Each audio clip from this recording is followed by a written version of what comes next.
Proteína, carboidrato e gordura. Os conceitos. Então vamos lá. Então assim, para ficar de muito fácil entendimento e vocês entenderem na prática o que é isso, eu vou conceituar primeiro alimento. Então quando vocês pensarem no alimento, vocês têm que pensar que ele possui nutrientes. Esses nutrientes são classificados entre macronutrientes e micronutrientes, tá? Os macronutrientes são proteína, carboidrato e gordura, e micronutrientes são as vitaminas e os minerais.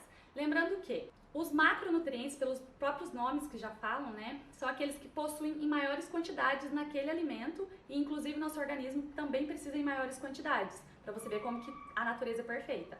E os micronutrientes, a mesma coisa, só que o nosso organismo precisa em menos quantidade e ele possui também, ele se apresenta no alimento em menores quantidades, tá? Então tá.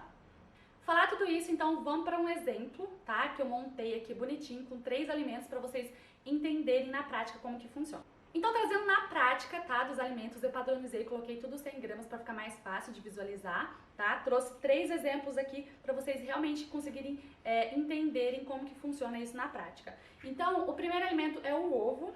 Lembra? O alimento, ele possui os macros e os micronutrientes. Então, o ovo, ele tem como macros proteína 13 gramas. A cada 100 gramas de ovo, então, 13 gramas é de proteína.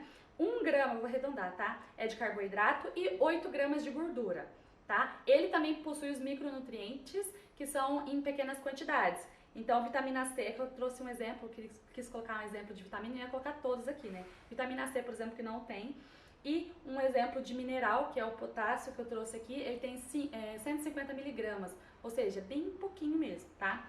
Vamos focar então nos macronutrientes. Se você parar para perceber, você vai ver que aqui a proteína é a maior parte que tem em comparação com os outros macros. Você pode ver que tem 13 gramas de proteína, só 1 de carbo e 8 de gordura. Então é o que prevalece. Aqui a gente vai classificar ele como uma fonte de proteína. Essa é a informação inicial que você tem, tá bom? Então, porque as pessoas falam assim, ovo é proteína. Não é que é proteína. Ele é uma fonte de proteína, porque a maior parte dele ali em relação aos macros é proteína. Beleza? Então agora a gente vai para batata doce. Crua.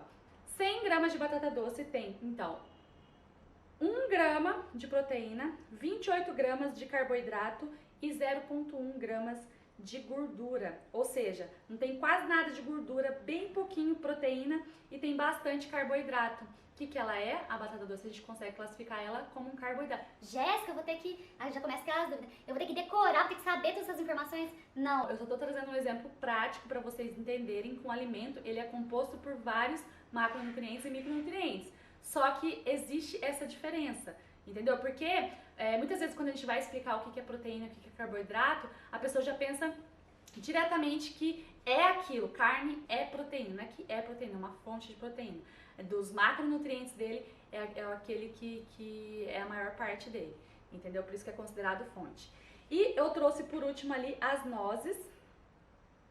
Também tem os macros e os micronutrientes. Ali dos macronutrientes tem em 100 gramas de noze,